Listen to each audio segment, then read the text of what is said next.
देखिए ये तो सारी चीज़ें आप लोगों को सब कुछ स्पष्ट है। और मेरे माता पिता का जहाँ सवाल है, वो लोग तो 1 साल भी नहीं हुआ, 7 साल लंबा समय जेल के अंदर काटे हैं। जो एनटीपीसी के अगेंस्ट जो प्रोटेस्ट चल रहा था, रैयतों को हक दिलाने का जो लड़ाई चल रहा था, उस लड़ाई में प्रोटेस्ट में केस हुआ एनटीपीसी के तरफ से, और लंबे समय तक माता पिता जेल में रहे। बेवजह का परेशान करने का ये सब है, और हम लोग तो पूरा सहयोग करेंगे ईडी को।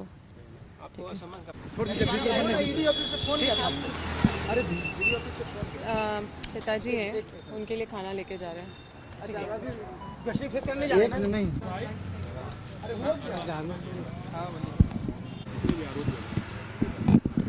देखिए ये बहुत बड़ा जाल बिछाने का काम किया गया है, और बहुत बड़ा षड्यंत्र किया गया है हम लोगों के खिलाफ। और ये 1 बाय 1 जो षड्यंत्र किया गया है, उसमें काफ़ी ऐसे लोग इन्वॉल्व हैं जो हमेशा से ही उनका सारा षड्यंत्र जो नाकाम हुआ है, उस षड्यंत्र को फिर से, मतलब पूरा जो षड्यंत्र गैंग है जो हमारे पीछे हमेशा लगे रहते हैं, वो लंबे समय से लग के और ये सारा प्लानिंग प्लॉटिंग कर रहे थे। जमीन अवैध गबन का मामला तो बिल्कुल सच नहीं है।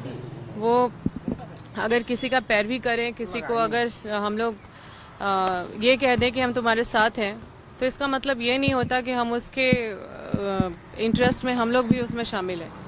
और कहीं से भी ज़मीन कब्ज़ा में हम लोग कहीं इन्वॉल्व नहीं है। आप लोग को भी पता है, अगर ऐसा रहता तो ज़रूर एफआईआर किया जाता। ज़रूर एफआईआर का इतना विपक्ष लोग इतना बड़ा मुद्दा इसको बनाए थे, वैसे में तो एफआईआर होता ही। और इसी सरकार में 2 एफआईआर मेरे ऊपर हुई है। ऐसा नहीं है कि सरकार ने कोई संरक्षण दिया है कि एफआईआर नहीं होना चाहिए विधायकों पे। तो इन सब चीज़ों के बाद भी ये पूरा जो एक कॉन्स्पिरेसी है, इसका हम लोग हमेशा शिकार होते रहे, और हम लोग फेस करेंगे। हम लोग फेस हमेशा किए हैं। इससे बड़ी बड़ी विपत्ति देखे हैं, ये तो उससे बड़ी नहीं है। जो आपके पिता सुबह कह रहे थे कि बहुत सारी पूरा केस का जांच होना चाहिए। अब इस पे मैं लेंथ में क्या बोलूँ। अब योगेंद्र साहू से पिछले कई घंटों से लगातार ईडी दफ्तर के अंदर में पूछताछ की जा रही है, लेकिन उनकी पुत्री और बड़कागांव के विधायक अंबा प्रसाद ईडी दफ्तर पहुंची हैं खाना लेकर के। हम दिखा रहे हैं कि किस तरह से योगेंद्र साहू को कई तरह की परेशानी है, डायबिटीज है और दूसरी चीजें हैं, इसलिए इससे टाइमली खाना दिया जा सके, इसलिए खुद बड़कागांव की विधायक और अंबा प्रसाद जो है वो ईडी दफ्तर पहुंचे हैं। मैम, अब ईडी दफ्तर पहुंची हैं, क्या वजह बन रही है?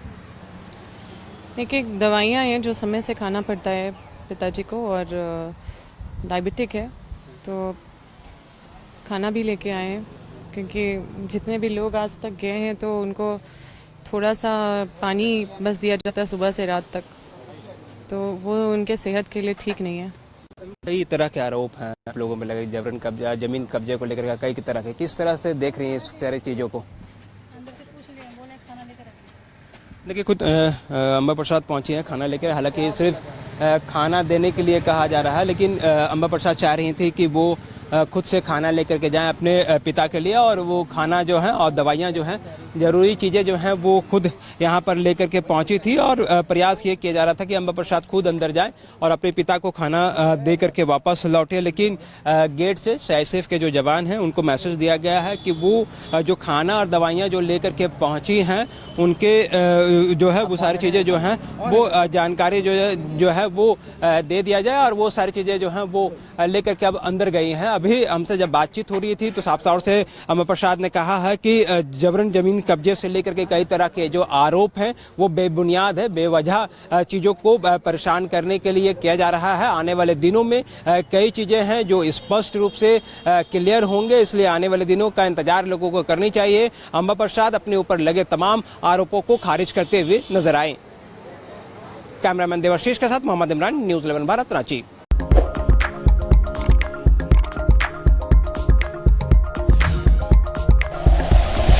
Like and share videos, subscribe करें हमारा चैनल और प्रेस करें बेल आइकॉन। न्यूज़ 11 भारत, सच है तो दिखेगा।